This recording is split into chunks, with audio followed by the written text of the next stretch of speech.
Lorsqu'on lit la Sourate Al-Kahf,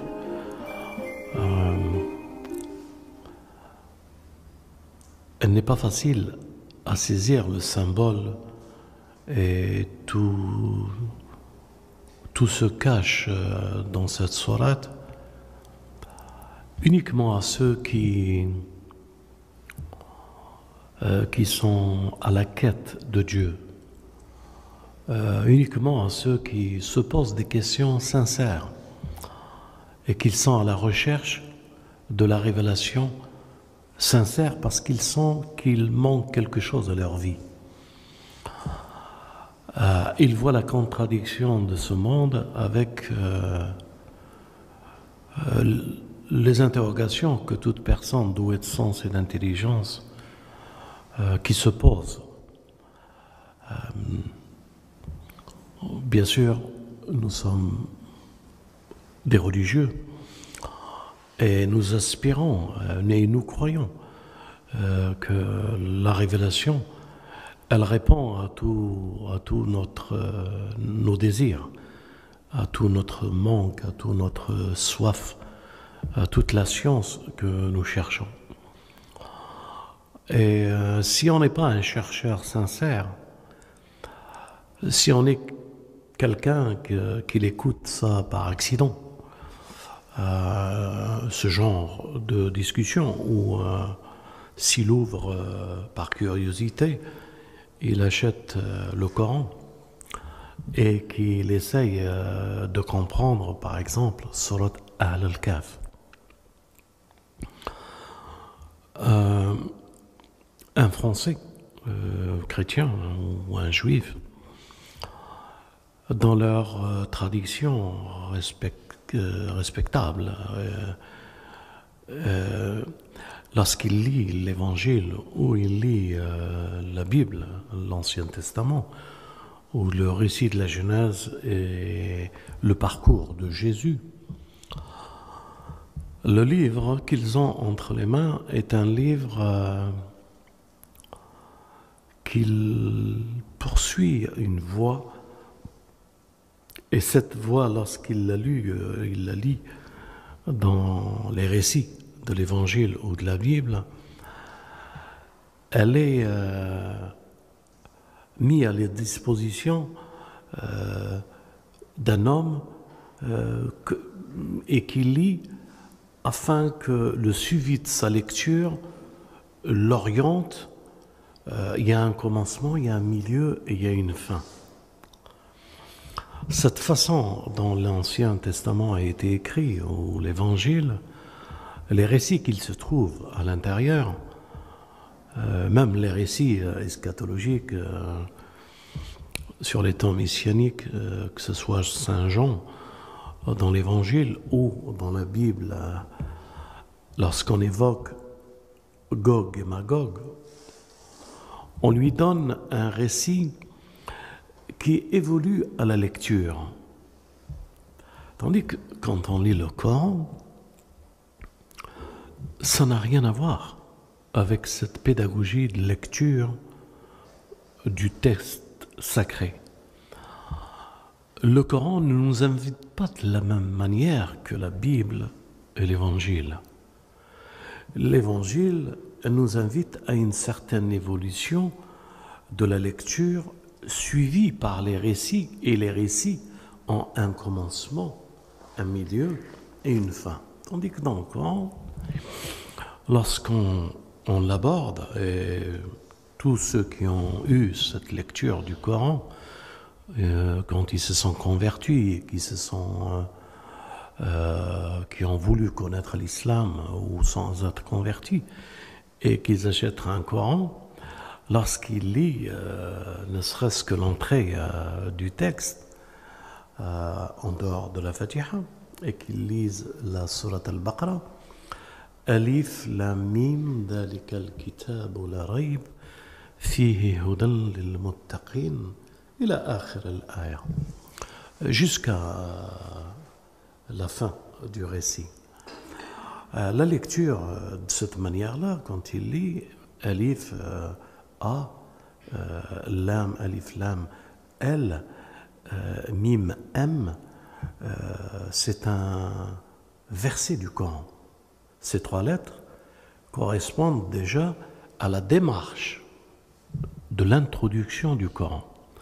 Et cette démarche, déjà, elle n'existe pas dans les autres lectures des livres sacrés.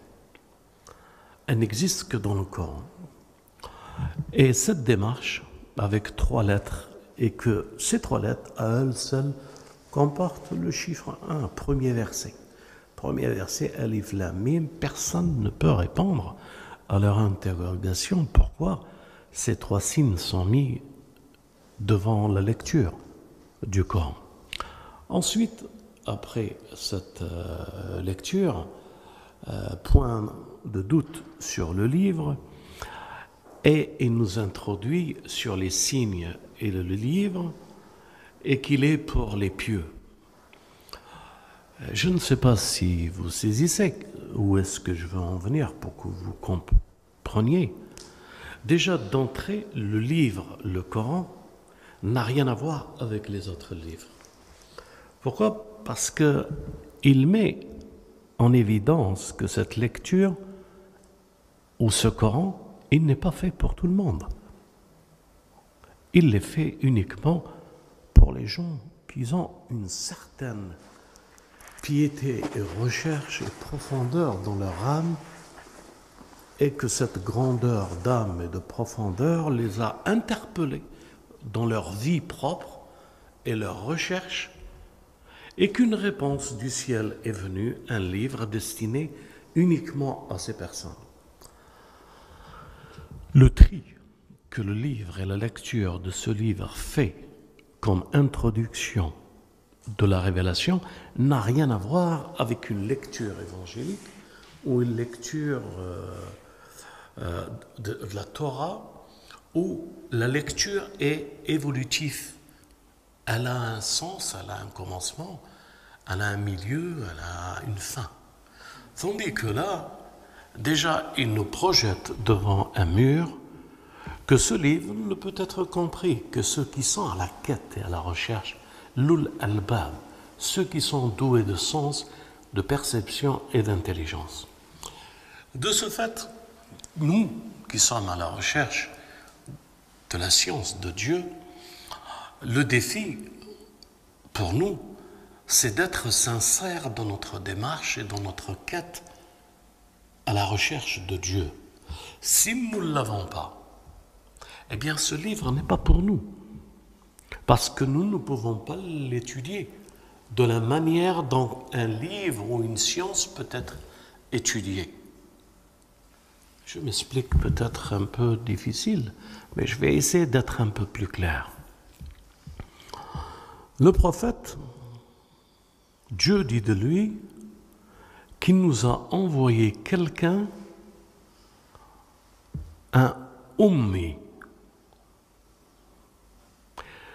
Je ne voudrais pas traduire ce terme ummi comme beaucoup de personnes l'ont traduit.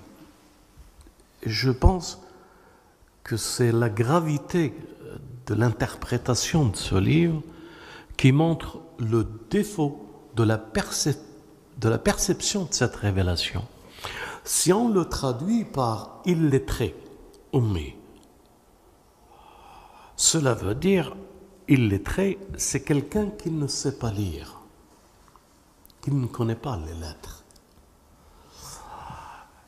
Et ça, c'est une mauvaise interprétation. Mais si on le comprend dans un autre sens, ummi veut dire qu'il n'a pas de maître qui lui a appris, mais que ce qu'il sait, c'est une révélation, et que cette révélation n'a pas eu d'intermédiaire entre l'émetteur et le récepteur. L'émetteur et le récepteur veut dire qu'il n'y a pas d'entre-deux pour amener à la compréhension de la révélation. Je ne sais pas si je suis clair. Je suis tout simplement en train de vous dire qu'il existe un prophète qui n'a pas eu de maître en dehors du maître, le véritable maître Dieu. c'est Dieu qui lui a enseigné. Ce n'est pas un homme. Ce n'est pas par son intelligence. C'est une révélation qu'il a reçue et qu'il l'a laissée authentique dans la réception de cette révélation. À cette révélation authentique de réception, il n'y a pas eu d'autres mélanges, d'autres choses qui ont participé à l'évolution de ce messager pour le comprendre. C'est-à-dire qu'il était le réceptacle, il n'avait pas omis, il n'avait pas quelque chose d'extérieur. Omis en langue arabe, si on le traduit, c'est une personne qui est restée à son origine. Et son origine, c'est une mère qui l'a donnée, sa naissance originale n'a pas eu de conséquences pour sa raison. C'est-à-dire, il n'y a pas eu quelqu'un qui lui apprend. C'est complètement différent de penser Ummi, quelqu'un qui ne sait pas lire. Quelqu'un qui est Ummi, il est resté pur dans sa nature. Et c'est cette pureté de sa nature que Dieu influe, fait descendre la révélation et l'ange pour qu'il lui transmet dans le cœur la révélation. Peut-être vous ne saisissez pas ce que je suis en train d'essayer de vous expliquer. Quelqu'un qui reste à l'état originel comme Dieu l'a créé, c'est quelqu'un qui a tous les moyens parfaits pour recevoir de son origine. Le messager de Dieu disait que tout enfant qui naît soumis.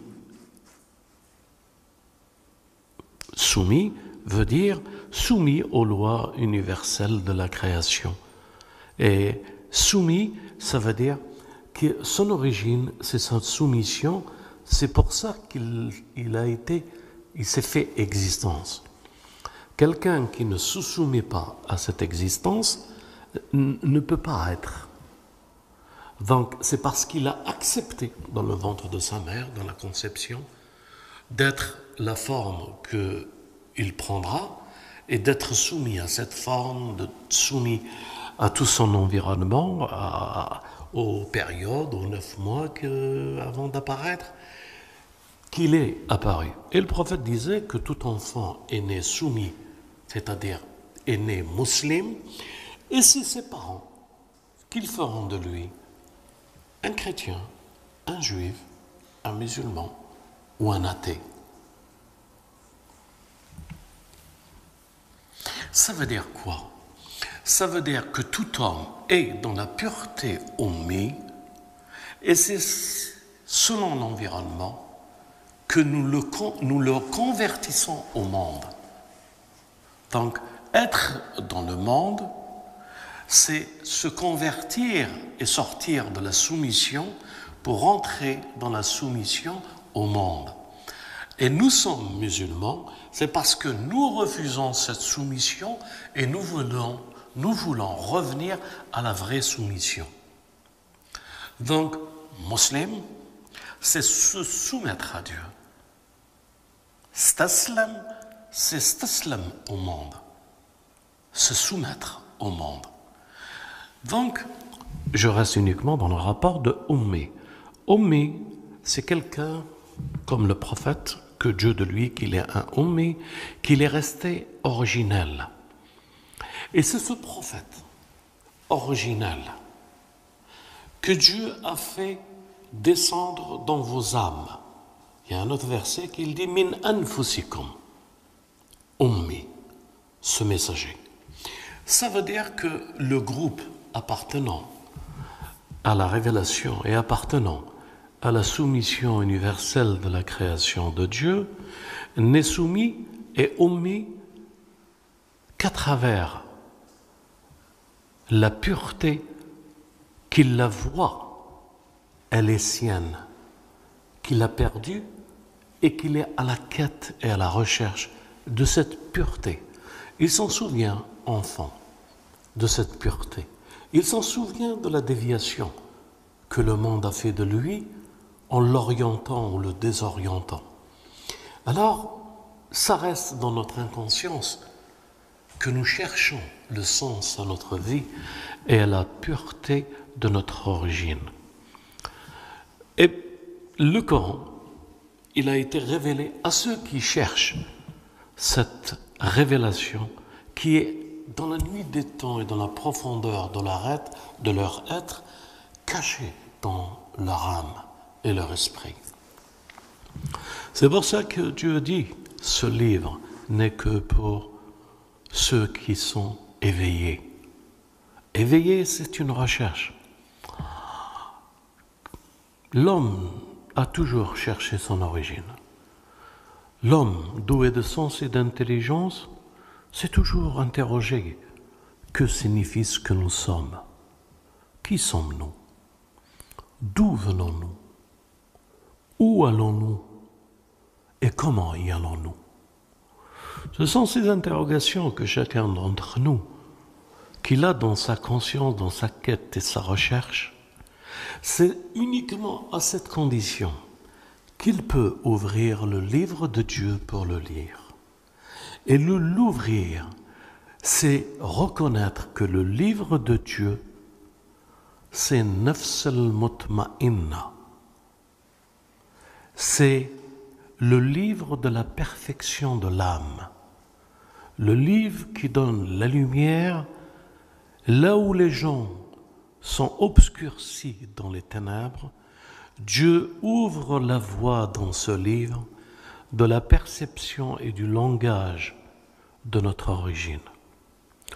Quand nous lisons la sourate Al-Kahf, si nous n'avons pas les moyens nécessaires pour qu'il puisse Dieu nous préparer à cette quête, à cette recherche, à comprendre l'eschatologie, comment pourrions-nous comprendre?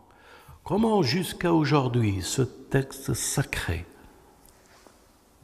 il lui a fallu uniquement attendre et être patient à l'événement de notre XXe siècle pour comprendre que les signes eschatologiques que le messager nous a dit en ce qui concerne Dabba, que lorsque vous interrogerez et qu'elle vous répondra et que vous direz que c'est un miracle, c'est de la sorcellerie. Si ce n'était pas le XXe siècle, personne ne pouvait comprendre, excepté Al-Ma'asoumin. Personne ne pouvait comprendre quel sens ce verset pouvait porter. Et c'est aujourd'hui seulement que nous comprenons que c'est cette phrase, le signe des derniers temps, la bête qui sort, qui est l'ordinateur. Il est dit dans le Coran, elle est faite de terre, silicium. Je ne prêche pas. Ici, il n'y a rien à prêcher. Ceci est scientifique. Lorsque nous parlons, lorsque nos frères, nos grands frères ont découvert à travers la bête, l'ordinateur, cette équation, alayha tis'ata ashr, auparavant, personne ne pouvait le comprendre. Il fallait attendre cette époque pour comprendre que tis'ata ashr, c'est une loi mathématique, une conception et une règle que Dieu a établie pour protéger son livre. On ne peut ajouter ni une lettre ni en retirer sans que cette loi, découverte par un grand frère, rahmatullah alayh, et qui a pu exprimer et expliquer que alayha tis'ata ashr, c'est l'équation du 19 que Dieu a révélée à son messager pour protéger ce livre. Lorsque le messager disait que mon miracle est le livre, maintenant, aujourd'hui, nous comprenons beaucoup plus ce sens parce qu'on peut être russe, américain, chinois, français, arabe, de n'importe quelle langue. Une équation 19, c'est mathématique. Lorsque nous mettons cette équation mathématique dans les ordinateurs pour comprendre et savoir qu'est-ce qui se cache derrière les lettres du Coran et que l'ordinateur répond que tout est codé par le 19, c'est aujourd'hui qu'on le sait. Alors combien de temps faudrait-il encore pour encore découvrir le mystère de ce livre? Je vous donne un autre exemple tout simple. On dit que 23 ans du messager de Dieu étaient les 23 ans que représentait sa vie dans la révélation, comportait le passé et le présent. Le passé, le présent et le futur. 23 années du messager. Personne ne comprenait ce sens que la vie du messager et qu'il était Khatam al-Anbiya, le sceau de la prophétie, et qu'il représentait toute la prophétie du passé. Et il représentait toute la prophétie du futur. Mais personne ne comprenait que ces 23 ans d'un autre bien-aimé messager étaient jusqu'à la dernière destinée de notre humanité, que tout y était. Ça veut dire 1400 années.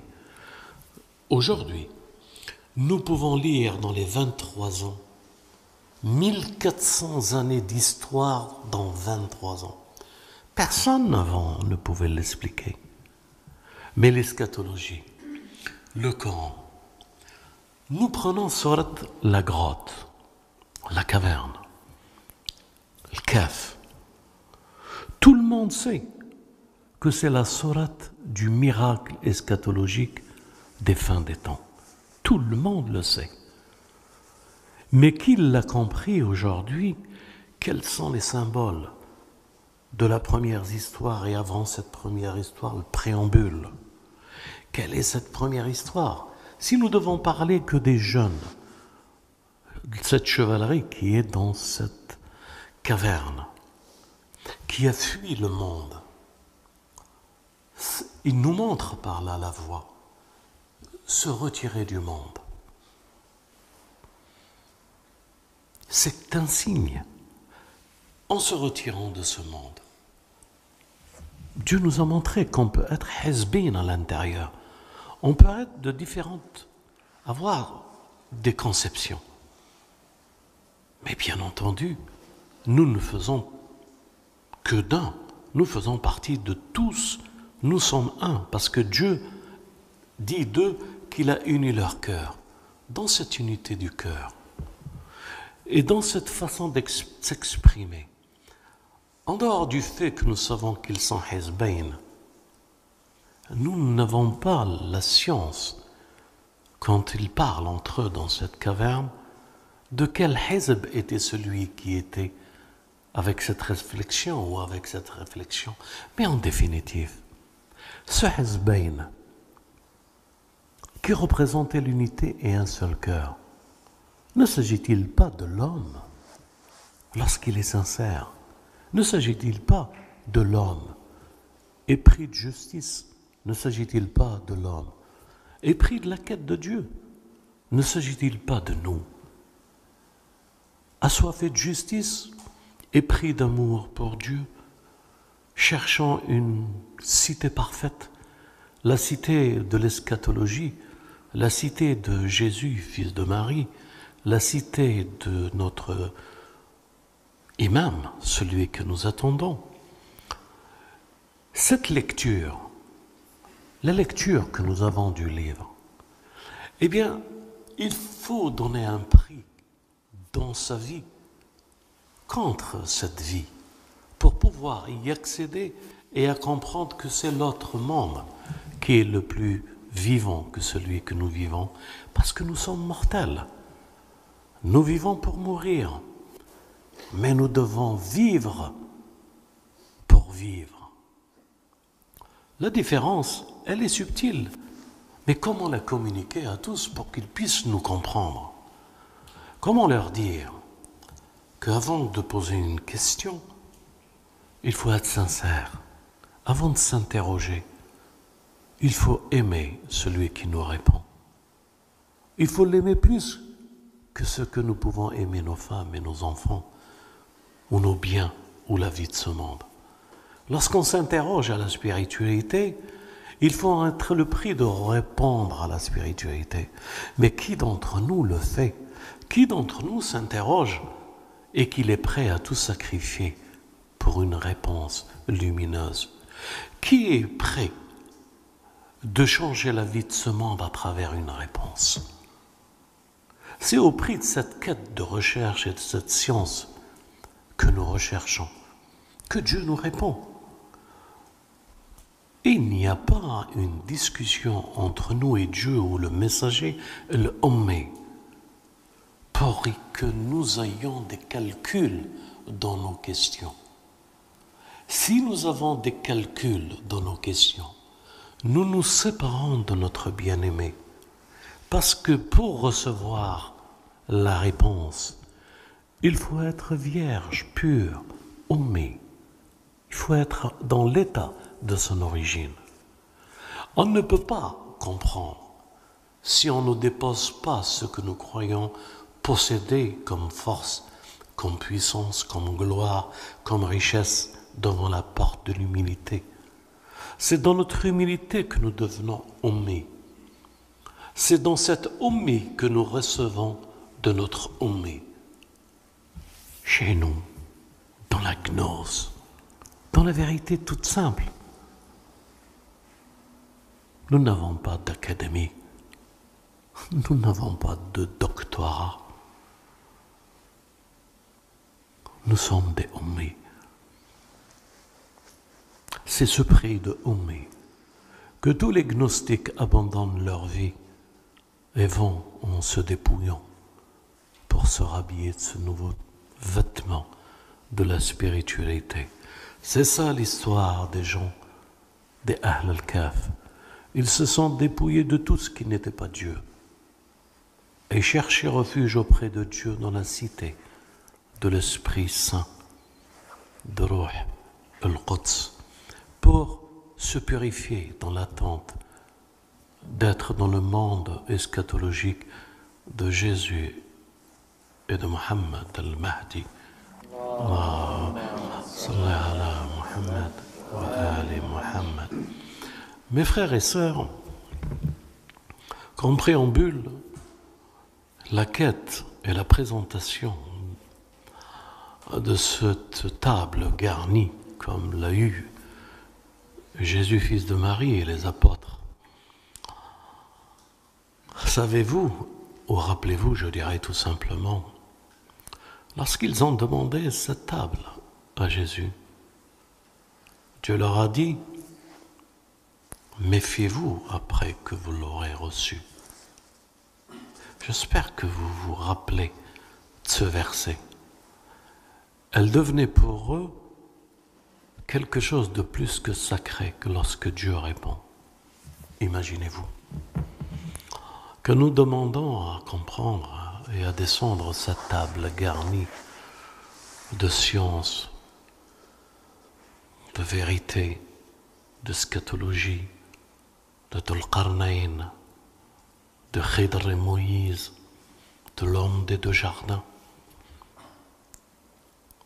Tout ceci, mes frères et sœurs, leur conclusion, et que j'aurais aimé, à la prochaine discussion, parler uniquement d'Ahl al-Kahf, puis après parler uniquement les gens des deux jardins, puis après parler uniquement de Khidr et de Moïse, et puis après parler uniquement de Dhul-Qarnayn et de ces 3 voyages qu'il a fait, et de parler uniquement de ce paradis qu'il descend après Dhul-Qarnayn et qu'il s'appelle le Firdaus, qu'il descend sur terre. Mes frères et sœurs, nous croyons en Dieu. Il n'y a point d'autre divinité que lui. Notre espoir, notre avenir, nous lui appartenons. C'est notre force, c'est notre science, c'est notre remède. Il n'y a point d'autre Dieu que lui, ni à l'est ni à l'ouest. Il est unique dans sa grandeur et sa splendeur. C'est le Créateur, C'est le pourvoyeur de tout ce que nous avons besoin. C'est ça la foi première. Nous disons qu'il n'y a point d'autre divinité que lui, l'unique, sans associé, qui n'a point eu d'enfant, qui n'a point d'associé dans ce monde. Et c'est à lui nos prières et notre demeure, et c'est vers lui que nous retournons. Nous attestons au plus profond de nous-mêmes que son bien-aimé Mohammed est son messager. Allahumma salli ala Muhammad wa ali Muhammad. Il l'a choisi ummi pour une communauté ummi, pour donner la preuve et être la preuve de ce que c'est que la vie de ce monde, de son destin, de sa grandeur. L'homme est privilégié, il est le fruit, il est la quintessence de la création, il est l'objet désiré de cette création. L'homme est le mystère, l'homme est le but. Donc c'est cet homme, pieux, recherchant la face de Dieu glorieuse, c'est cet homme qui s'effacera en laissant que cette face glorieuse de Dieu, que nous cherchons à marcher derrière, cherchons à vivre dans sa proximité.